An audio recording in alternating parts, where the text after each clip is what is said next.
this time. Sorry, I'm fucking up your recording here. No, it's okay. I think that is totally normal to start new recordings where we're a little bit not everything being together because honestly, like that's real life. And that's part of, I think, owning the authenticity of like doing things technically. So, hi everyone. I am Jennifer Van Alstyne. Welcome to the Social Academic Podcast. I am here with returning guest Dr. Jen Polk of From PhD to Life and Dr. Paulina Cossette. This is her first time on the Social Academic, but I've been on her podcast, so this is really fun. We're going to be talking today about how talking about yourself, sharing your story shifts if you are someone who's considering leaving academia or maybe taking up a side hustle or doing some other kind of work in addition to your academic life. I know that both Jen and Paulina have programs that may be able to support you depending on what path you're taking. So I'm very excited for this conversation. The first thing that I wanted to ask you guys is about a statement that I feel like a lot of people have, which is I don't know what to do, or I don't really know what's possible for what's next for me. I've met so many amazing faculty, especially in this last year, who are considering pivoting or they're really looking for an off ramp, an exit ramp, even if that takes a couple of years. And so I'm curious, like, do you remember that moment of like, I don't know what to do next when it comes to your own journey? Yeah. Wait, do I remember? I mean, that was that moment stretched out for a while, which I think is also relatable, right? And can I just say, if that is a thought that you're having and you want to pay somebody money to help you through that, hello, that is exactly that. Yeah, we should have a chat about that. Yes, I remember that extended moment of what do I do? Yeah, I think for me, it lasted 3 or 4 years because I knew I was miserable, but I had no idea what else. Like, what exactly does a social scientist academic do if you are not a professor? And it took a long time. I actually left before I figured it out. I was so unhappy that I was like, I have to get out of here, and I don't care what I do. I'll do anything.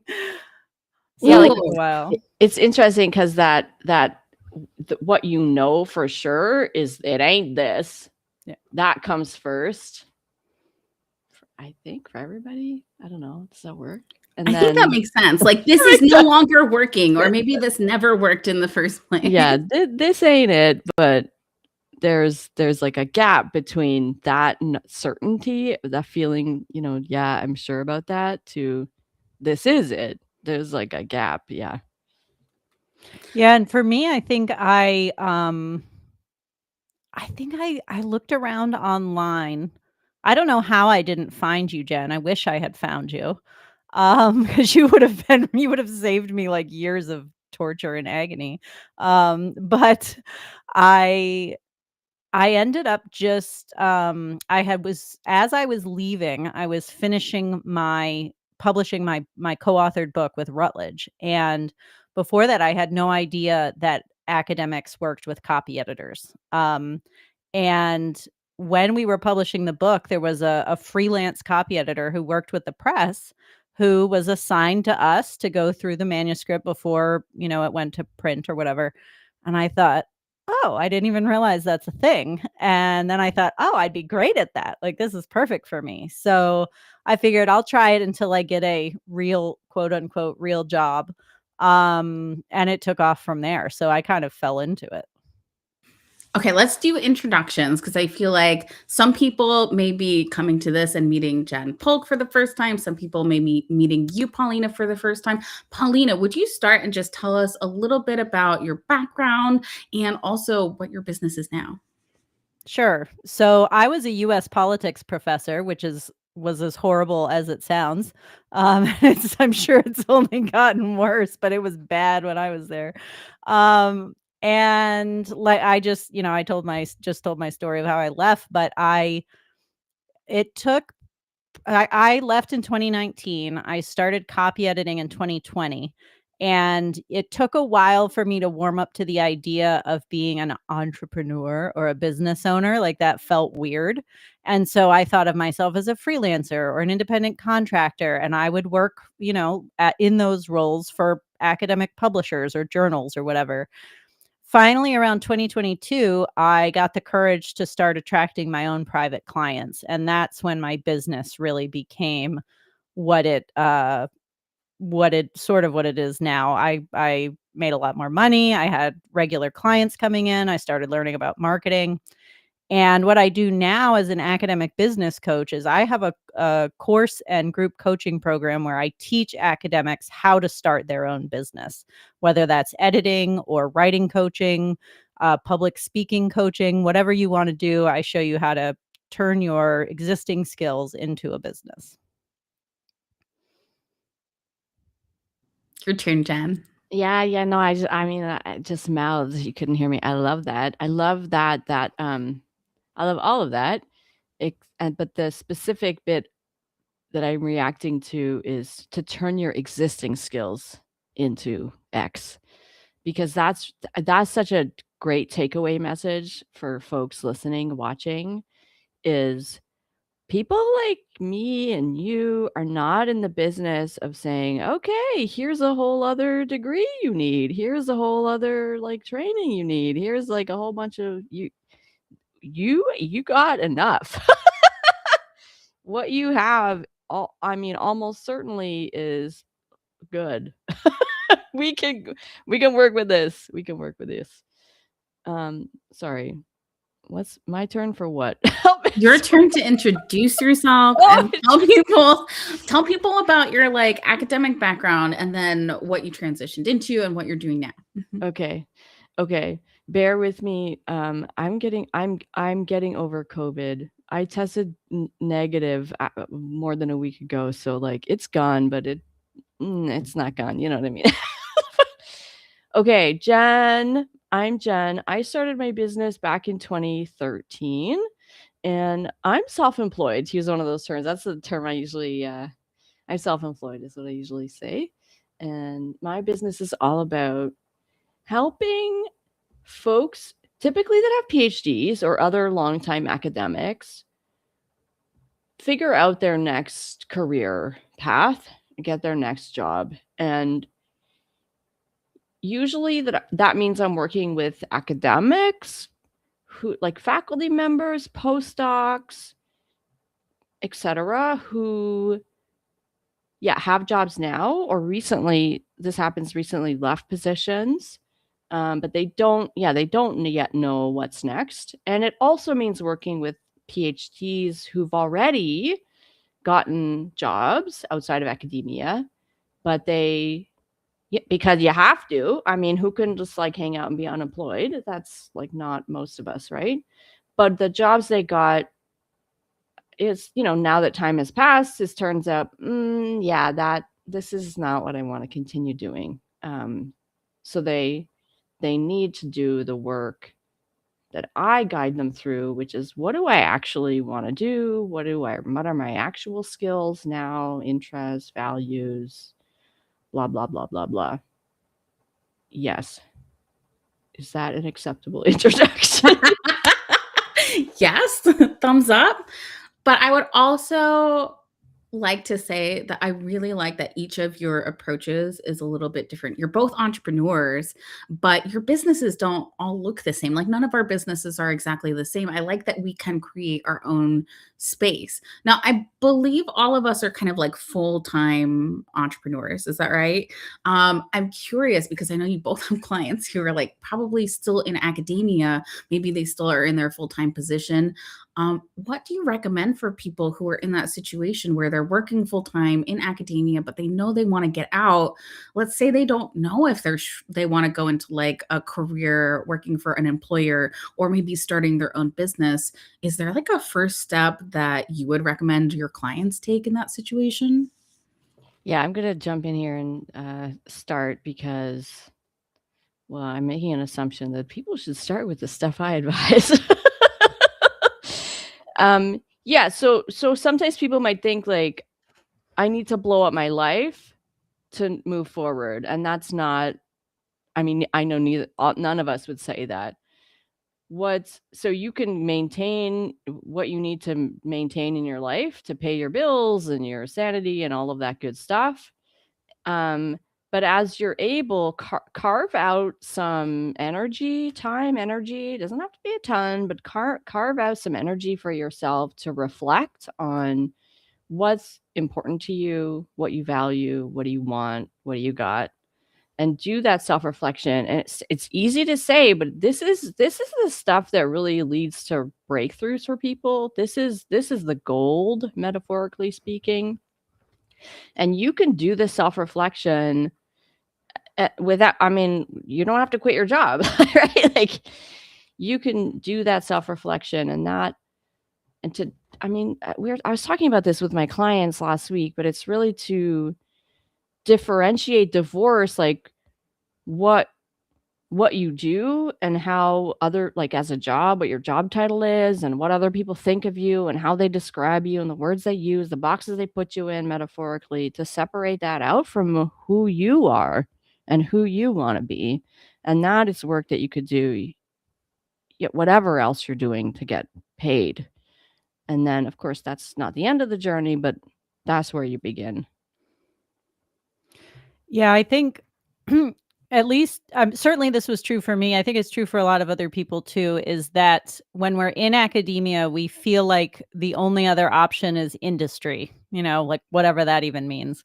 Yeah, exactly. Like, or government or something, maybe not government right now if you're in the US, but so what I suggest to people is that if you know that that kind of life isn't for you, if you like think you would die sitting at your desk for 9 to 5, like, which I totally understand. I don't want that either.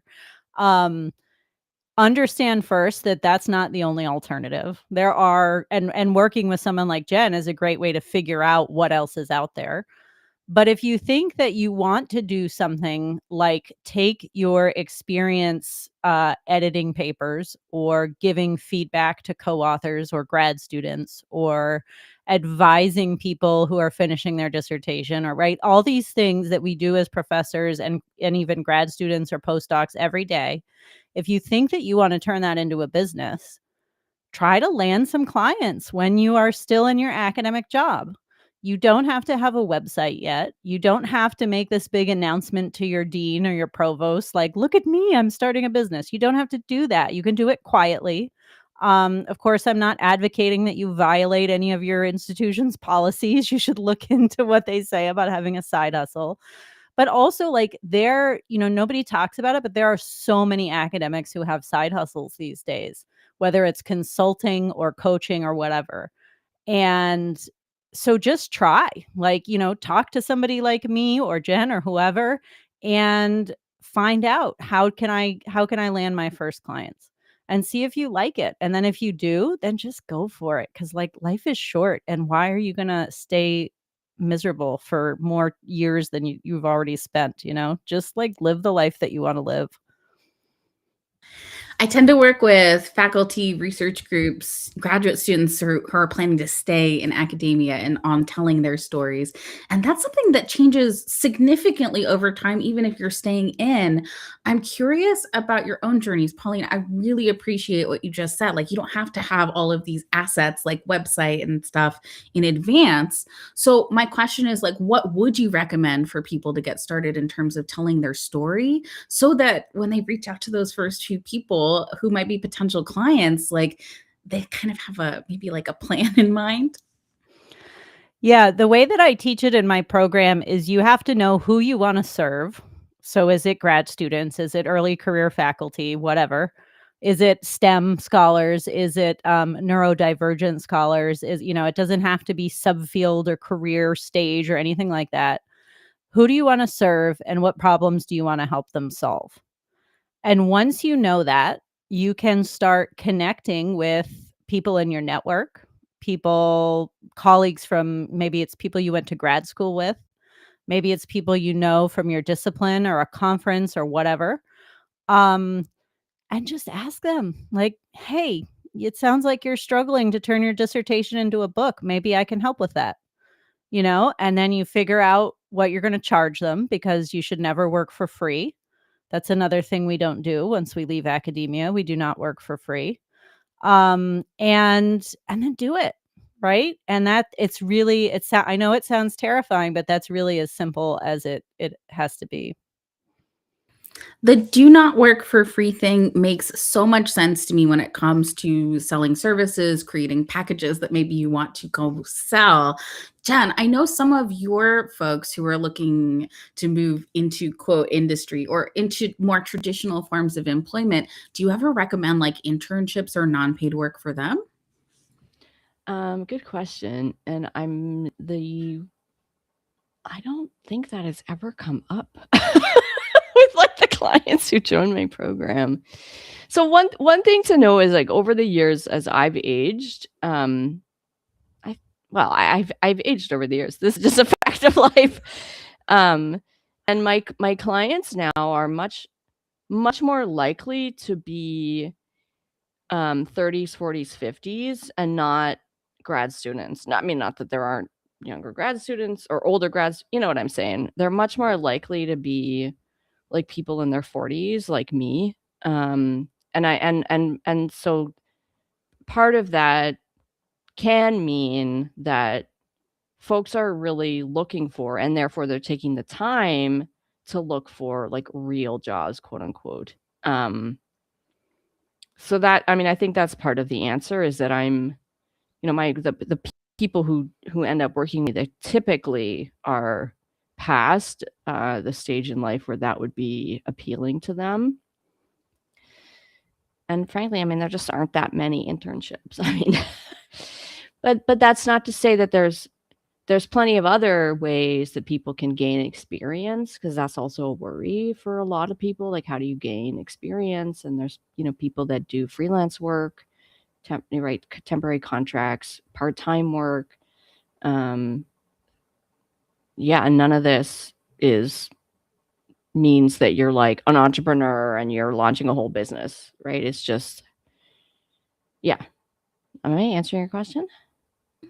My brain is like 60%, I feel like. Sorry. Wow, I think it's working for this conversation. So. That's good enough. Paulina, I'm curious because you mentioned that maybe 2 years into your freelance work, you formalized the business and you started to learn some more marketing stuff. I'm curious about the progression of how telling your story as an academic entrepreneur has changed over time. Was there a moment where you were like, oh, this really feels more like me, or like I like this? And also, is there something that you tried that you just like hated? That's a great question. I think for me, there had to be a shift in what I understood entrepreneurship to be, because I grew up and I talk a lot about this on my podcast, but I grew up with a single mom who she made $15,000 a year. And we were liberal, right? I valued education. That's why I went into academia, because it felt like it was the safe choice. It's kind of a joke now, but and I looked at corporate or business or entrepreneurs as like the bad guys. And, they were the old white dudes that played golf all the time. And for me, as I was making that shift from being a freelancer to being a business owner, I was also meeting a lot of other people, particularly women who were in the online business space, and realizing that that image of a business owner is no longer, I was going to say, it's no longer the dominant image.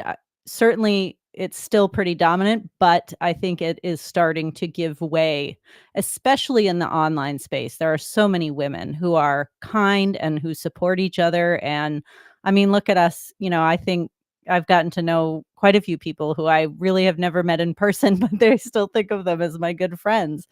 And So I think that was a shift for me as I had to, in my story, as I had to realize that entrepreneurship is not a bad thing. Owning a business is not an inherently bad thing. Good people can do good things with the money they earn from their business. And yeah, something that I didn't like, as I was learning marketing, and it's true still to this day, I hate creating content for social media. Like, I don't mind writing posts for LinkedIn because I feel like that space is more of a place that fosters more like thought leadership. And you can kind of, I have this idea I've been thinking about. Let me just kind of ramble about it on LinkedIn for a bit. But like Instagram and Facebook, and I tried, I created a TikTok account once and I was there for about 5 minutes and was like, nope, this is not happening. So I think that's something with marketing that I've never been able to warm up to. What about you, Jen? Remind me of the question, please. The questions, like when it comes to the progression of how you've told your story or maybe done some marketing for yourself and for your business online, that's probably shifted over time. I'm curious if there's something that you tried that was like, oh, this is way more like me and I like this. And if there's anything that you've tried that you're like, I hate it, I'm not doing this again. Oh, yeah, interesting. So folks that know me already may know me from Twitter, and Twitter doesn't exist anymore. But Twitter was a main way that I built my business, had a business. And it wasn't the other main way back in the day was blogging for a separate site, a Canadian higher ed, post-secondary, we call it up here, post-secondary like news and insights website, Canadian University Affairs. Sorry, it's University Affairs. So I blogged for them for a few years and I was big on Twitter. And that is like those two places, for the most part, is where I got my clients. And I haven't blogged for that site since 2020. I don't mean anything by that. It's on me. I just, who had energy to do anything in 2020? My goodness, right? So that was, yeah, I flaked on them. And Twitter, of course, Elon Musk killed Twitter. So it's dead. It's gone. It's over. I'm sighing because, yeah, I don't know. I've been in this extended period of, I don't really know what works for me. So I don't have a very good answer to that part of the question. I mean, I think that perspective is really important because there's a lot of people that are going to try things that maybe like Paulina, and they're like, TikTok is not for me. And so like maybe they've tried 3 things and none of them are for me. And that leaves you like, does that mean I shouldn't market or tell my story at all? And so I guess what I really admire in you, Jen, is that you are persistent at continuing to share and you do it in different ways. Maybe you've done it a little more sporadically this year than in the past, but you're really consistent at that. You're not going to stop trying and you're not going to change who you are and how you show up online. And I feel like Doesn't work. sometimes that's the shift that people do by mistake, like they change how they talk or how they present themselves in a way that's further from who they are naturally in order to fit like, I don't know, the algorithm or like the channel that they're on. So Paulina, you didn't like Can I interject here? Yeah, please. This is relevant. I'm smiling because Paulina called me out on some bullshit. Because Paulina a few months back was like, I mean, I'm not quoting you directly, but it was like, Jen, the way you show up on LinkedIn is nonsense because that's not who you are as a person. Ooh. And like, I was proud of my posts. I mean, I wrote them, like they were my posts, but I think she's getting at, I have more attitude. Like just my natural state of being is, I don't have, spicy was a word I think you used. Yeah. I'm just a little spicier, like in IRL. Not that the LinkedIn posts were not authentic, but they were a little too earnest, maybe. Toning down your spiciness. Yeah, I think, well, and what I was gonna add to what Jen was saying earlier is I think it doesn't matter what platform you're on. I think we tend to overthink like, oh, everybody. I mean, yes, you want to be where your ideal clients are, but it doesn't matter that much which of the platforms you choose. But I think what's more important is that authenticity. And I think so many people, especially academics, feel really weird about doing marketing or like, selling ourselves and putting ourselves out there. But I think what they should realize is you just be yourself, like, is everybody going to like you? No, of course not. But you will, when you are yourself, the people who connect with you will be attracted to you because they see that you are being genuine. You are being that spicy Jen Polk that we all know and love. And I think if you try to water that down or you try to be different, people can tell. It's boring, it's generic, it's average, and nobody wants that. Like, we want to know, who are you really, and I think that's what works. Jen, your reaction video that you did as an experiment earlier, maybe it was like last month, that got a ton of views. I mean, like, it's an unlisted video, so if you're going to Jen Polk's YouTube channel, you're not going to find it. But it is something that she posted about on LinkedIn. So go hunt in her LinkedIn post for the link. And I would just say that, like, that was like next level spiciness from like what I see and like how we interact and like how you talk about things, because you do have strong opinions and you're not afraid to share them. It was really interesting that in video form, so many people were like engaged and watching and like caring about that, because I think they sensed the authenticity, like straight up authenticity. I don't think there were edits or like cuts in that. You just kind of hit record and kept going. How did it feel when you were recording that? Because I feel like the feeling is what I'm curious about. Oh, that's an interesting question. I don't know. I don't remember. But yeah, like, I guess I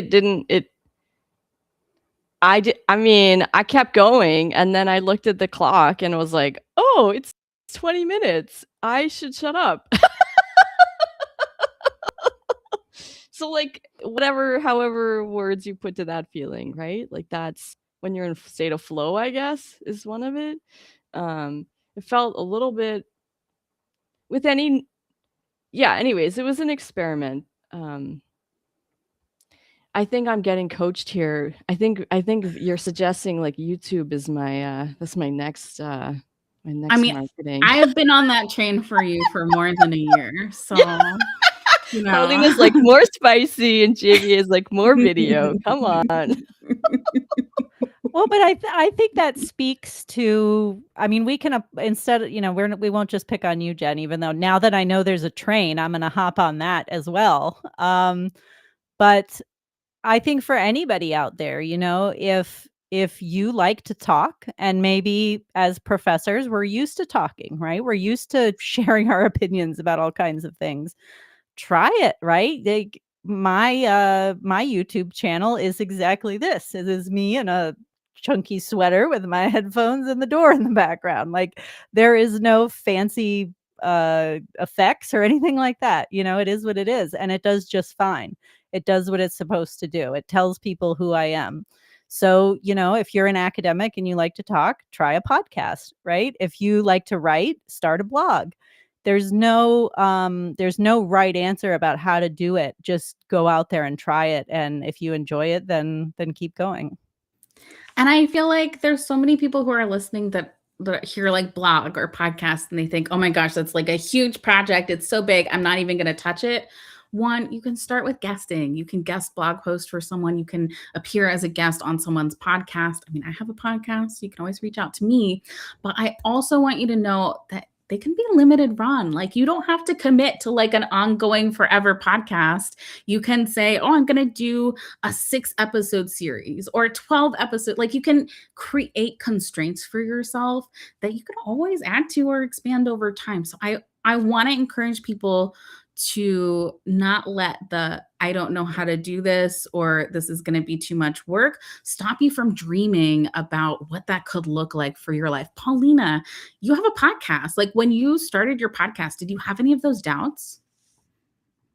Sure, but I think, I think for me what happened is when I left academia, I I kind of snapped, like something inside of me was just so fed up with the garbage that I was like, I'm in my mid-30s. I don't care anymore. Like, I don't care if you don't like me. I don't care if you don't like what I say. I'm tired of trying to fit myself into this box. And it wasn't intentional, but it ended up being great for running a business because I think when you are running a business, you have to put yourself out there and you can't care what people think. And so I did a lot of flying by the seat of my pants, including when I started my podcast. Like I had maybe a few episode ideas and I recorded a couple of them and I put them on YouTube and I put them on Acast for my, podcast streaming and it's been like that ever since. I mean, I like to think I've gotten a little more organized, but I think we allow self-doubt and fear of what people think to get in the way too much. Like you just got to go do the thing. And in the act of doing the thing, you become good at the thing. And something important about this is that you knew what your goal was, and at least in part, it sounded like your goal was, this is fun for me. I'm gonna have fun doing this, and like that's legit. And the strategy, the getting organized, the strategy, you may be paying for help for this, like that all comes, but that's not the first thing. The first thing is, I'm gonna go have fun doing this. Yeah, and I actually started by interviewing other academics who became editors because I think where I lacked confidence is I didn't feel like I could be this talking head and share all these thoughts. So I was like, well, each episode, I'm going to interview somebody about their journey because I can interview them just fine. And that was fun because I connected with a bunch of other people that I would have otherwise never met. And then as I did probably 15 or 20 episodes like that, I started to get a little braver and feel like I'll just stand here and talk about things, and we'll see how it goes. So I guess it's going okay. I've got almost 300 subscribers on YouTube, so I feel like that's decent for. I love it. I'm glad you mentioned the funness and like the aspect of like what you thought you would enjoy. I feel like my podcast did not start that way. It was like more, I thought that it would be accessible for people to have the audio stream in addition. And then I finally was like, okay, enough people have told me to do video that I should just start recording it on video too. And I did.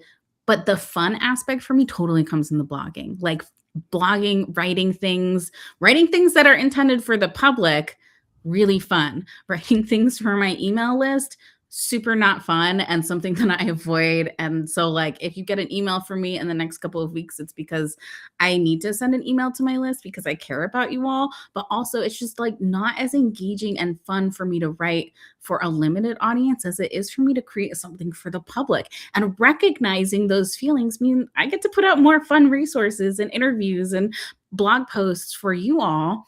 And yeah, I do a little bit less email, but that's okay too. And so recognizing how you feel about something when you're doing it, how you feel about something after you've done it, maybe you don't want to do it anymore, and that's okay too. I would love to hear who should join each of your programs. And let's start with Paulina first. Who should join your programs? And is there any reason someone shouldn't join? Good question. So, like we said earlier, I think for my program, the goal is to show you how to turn your existing skills into a business. And what I try to teach is how do you, let me say that differently. The people that I think do well in my program and in their own businesses are the ones who are willing to try things and just like everything we've been saying, right? Do it scared, just do it. And you already have the skills to serve clients, whether it's editing or coaching or whatever. You have those skills. You just have to learn how to sell them in a way that doesn't feel gross. And so I would say that works for anyone who's willing to put themselves out there and just try. And yeah, you're going to fail, but just keep trying. the people who shouldn't join the program are the ones who are not comfortable with stepping outside that comfort zone. What is the name of the program? Oh, that would be good if I said that. It's called Becoming an Academic Editor or Coach, and my website is acadiaediting.com. Great. I will update the description for this video with that in with a link for you all. So if you're listening, be sure to check back for the link. Jen, let's hear about your program, who should join and who shouldn't. Yeah, so my website is from PhD2Life.com, and my program, which is the main way that people work with me, it's called the PhD Career Clarity Program. And you don't have to have a PhD, but that is the typical, long-time academics, PhD types. And I said already, professors, postdocs, people who've already left, but it's the wrong thing. The key thing is that you haven't figured out exactly what it is that you want to do next. But you have some optimism and confidence somewhere inside you that you can figure this out. You don't know what that is yet. Who shouldn't join? That's a great question. I think the folks who know exactly what they want next, and the thing that's missing for them is maybe like getting that resume in shape or like interview prep, but they really, really do feel very confident that what they want is been identified and like they are, then those folks would be better served like going directly to those services. But there's a wrinkle here, because often folks come to me and they think that the challenge they're having is with writing a resume or interviewing well, and it turns out relatively quickly that actually, well, they don't really know what they want because they keep describing it as industry, which is way too vague. What industry? Which field in industry? What Okay. are we even talking about here? Yeah. So if like, you're like the industry crowd, I'm moving to industry, then you got to hire me. But if you're like, I'm going to, Series A startups, I'm working customer service, I know, or that's the customer success, I want to join like that team at this level, help me with my resume. Okay, that's not me. okay, so resume support, not you. Interview prep, not you, especially once you've already figured out what you want to do. But That's if you're all included, but it's yeah, Mm. you gotta join me earlier in the process. Got That it. makes Got sense? it. Yeah. I think it makes a lot of sense, and I think it will help people better understand, like, okay, yes, I should check out this program, or maybe it's not quite right. When people just need help with resume or just interview prep, is there someone you recommend them to? Oh, you're putting me on the spot. I am. Sorry. My standard recommendation for folks who really are clear and confident about what they Mhm. want next, clear, confident, those are great words for this.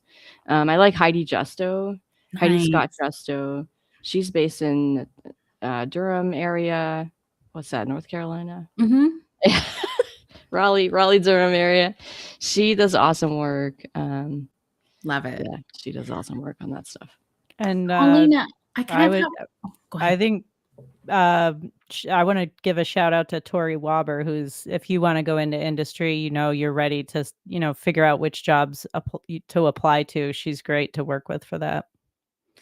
Paulina, when people are like, I already know I want to be an academic editor, or maybe I'm already practicing as an academic editor, are they still a good fit for your program or not?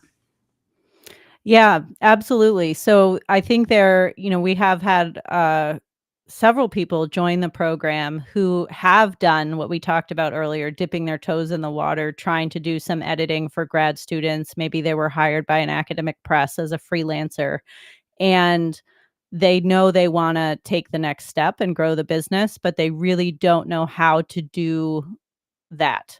They don't know how to set up the website. They don't know how to do copywriting for your marketing and all that stuff. And so, yes, absolutely. The program shows you all those initial steps. I call it the business starter kit sometimes, right? What are the first steps you take to decide on your niche, who you're going to serve, and then speak to those people in a way that convinces them to hire you. Great. I'm so glad I asked that. And just to clarify for Jen's program, it sounds like you support people from the start of their journey where it's like, I need to get out or I am already out and I don't know what's next, all the way up until when they get a job. But if you're much further along in that process, like you're already applying to jobs because you know what you're looking for and you just need help with the resume or interview prep, that would be someone you would refer out. Correct? Yeah, if they in fact are diagnosing their issue correctly. Because often this happens all the time where folks are actively applying, but they're not getting anywhere. And it turns out the reason they're not getting anywhere is because their materials are way too generic. They haven't figured out exactly like what does connect them to from their experience to where they want to go. They haven't built a network there. They're just applying online, no networking, and it's not working. And that to me is a real clue that you got to go back to the drawing board. It's, you can keep applying, but like, let's take a step back here. So if I'm someone who's listening to this, and I think that might be me, like I'm applying to jobs, I'm not really getting anywhere, but I might need support and I'm not sure, should I sign up for the program or should I maybe do like a one-on-one call with you? Yeah, great question. So I've got a free webinar. It's a video you can watch anytime. That's available on my website, which JVA made for me. So anything ugly is my fault. Anything beautiful is her fault. Yeah, sign for that webinar. Watch it. I had a client who joined today. She's a former professor. So she watched the webinar and she emailed me and was like, I really resonate with like everything you said. And she had some questions. I responded. And then this afternoon we did a quick 15-20 minute conversation just to make sure. Great vibe check, I think. And then she joined the program a couple hours later. And I plan on seeing her at the live session today. So it's like, that's quick. But yeah, the webinar is a great first step. It's free and yeah, we can sort of hang out together. Great. I feel like I've asked so many questions, but I really want to make sure that if there's something you want to add, that we create space for that. Paulina, is there anything you'd like to add or make sure that people who are listening to this know? I think something that can be helpful to figure out if business is right for you or editing or whatever is you can check out my podcast. It's called Leaving Academia, Becoming a Freelance Editor. And we get into more than just editing, and we get into running a business and marketing and coaching and all of that. But I've gotten some great feedback on it. It seems like people really enjoy hearing other people's stories in particular. I share my story on that podcast, so I'll include the link to my episode below too. What about you, Jen? Anything to add before we wrap up? Yeah, I mean, I think a great thing that is a feature of Paulina's work and mine is the value of doing this stuff in community. And sometimes that can mean just with the one other person, like, any of three of us, right? Just one-to-one stuff can be amazing. But knowing that there's someone else on your team who really does believe in you, and not just because I get paid to, because they've witnessed it before with, however many other people who are similar to you. And then, yeah, for Paulina and I both, our programs do include actively a community component. I mean, it's not a requirement that you go and hang out with other people in the Zoom meetings or whatever, but I think it's amazing. It's amazing. I mean, I think it's not intuitive for a lot of people that would have such value. But it's when I talk to my clients after when they're done and they say, yeah, that was the most important part for me, not the only important part, but that was really important. And that's my favorite part. I feel like this conversation has been really hopeful in the sense that if you are an academic who is feeling like, I don't know what comes next, I don't know what I'm doing, I don't know what I can do, I have no idea what my options are, there's so many options for you. Like there are so many different pathways that you can go down and ways to get support in your journey that I hope that this conversation has helped open up your ideas a little bit of what's possible. Paulina and Jen, thank you so much for coming on the Social Academic Podcast. I'm sure I will be inviting you back because this is such a fun conversation. Thank you so much.